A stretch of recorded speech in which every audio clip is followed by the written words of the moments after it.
Welcome to Sunday Morning Alive, your weekly recap of news and current events from WCC.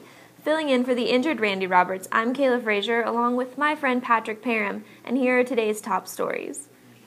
Randy Roberts recently had a biopsy done on his lung. He was expected to need 3 days to recover, but he became such an annoyance that the doctors insisted that he recover at home.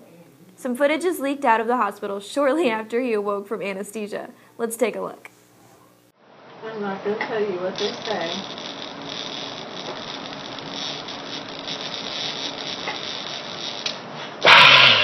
Having a wonderful time. There was a pretty solid line of jokes made via a very long email chain. We are hoping one day that the members of WCC over 35 years old learn the difference between reply and reply all. Reply all sends it to everyone, people. Come on. So rather than trying to come up with something, just check your emails from last week for some great one-liners. The Harrises also said goodbye to a beloved family member last week. Their 1995 Nissan Sentra, lovingly known as the Billy Booger, was sold on Craigslist, bringing Brian and Stacy one step closer to being debt-free.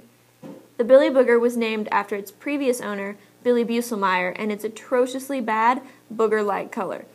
We tried to reach Billy for a quote, but since he lives in the backwoods of eastern Tennessee, he's miles from cell phone range. We're now on month 7 of trying to finish our new building. We have some exciting updates this week, and here with more is Mark Willoughby. Mark, how's the building coming?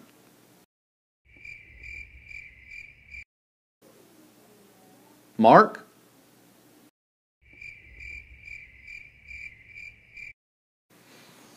Okay, I think that sums it up. Last Sunday, Steve Clark was our preacher, and to make an illustration, he sat in a chair and pretended to drive.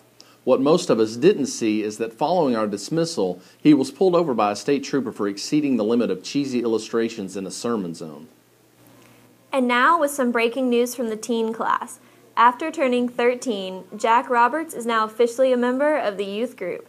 But in an effort to fit in with the rest of the teens, Jack has agreed to cut his attendance back to once every 3 classes.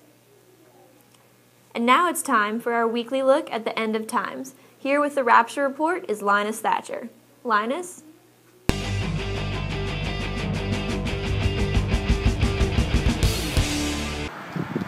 All these buses are empty. There must have been a rapture.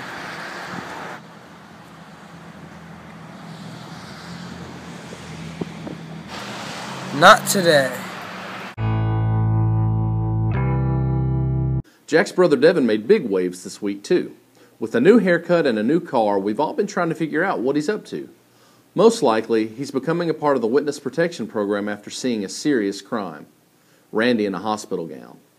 Speaking of Devin, here he is with Kayla for this week's Head Scratching His Stories. It's Really? With Devin and Kayla. Canadian innovators have given the world many wonderful things, from Trivial Pursuit to walkie-talkies to IMAX movies.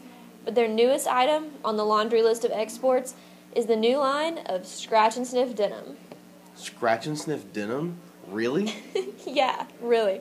Scratch and Sniff jeans. According to representatives at N&F Denim, these jeans come in a variety of scents from raspberry to blueberry and even banana. And they claim you don't need to wash them for at least a month. Clearly, these jeans aren't your average Wranglers. Really? But wait, if you don't wash your jeans for at least a month, who's going to want to get close enough to actually scratch them? Really. Kind of gross. But with the amount of denim that's worn on Sunday mornings here at WCC, if we all had on these jeans, it would smell like Earl's Fruit Stand. Currently, these jeans are only available for men, but they hope to expand it to a girlier line in the near future. Really? A girlier line? What could possibly be girlier than raspberry scented jeans? Really? Really. You may have noticed a new air of maturity in that last segment. That's due in large part to Kayla's turning 24 years old. So we want to wish her a very happy birthday. Mike and Diane report being very proud of their daughter reaching this milestone, and they can hardly wait for the rest of their kids to be that old and actually leave the house. And once again, making our weekly news feed, local athletic superstar Stone Haley brought a friend to church this week. We have a visitor's card that she filled out right here, and it looks like her name was Daisy Davis. Daisy Davis. That sounds familiar. And for a relationship update, Stone Haley is dating Ashlyn Grace. Although some girl named Daisy Davis keeps writing on her wall because she misses him and she really needs to talk to him. Well, and with that bit of awkwardness, there's no better time to throw to Kara and Caroline for this week's top 5 social media moments.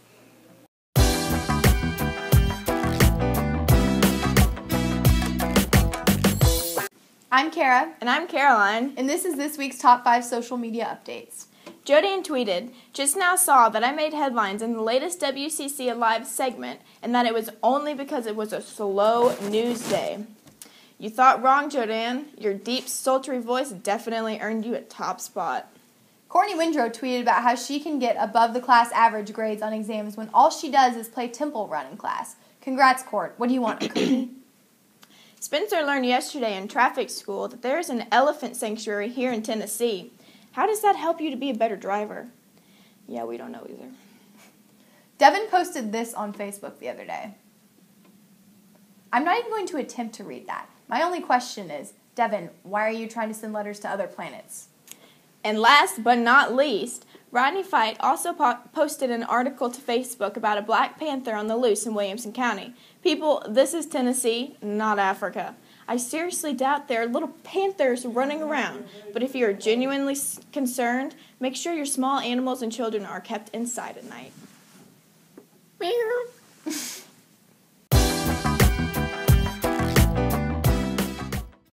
And that's it for this week. I'm Kayla Fraser signing off. We'll see you at the next appointed time.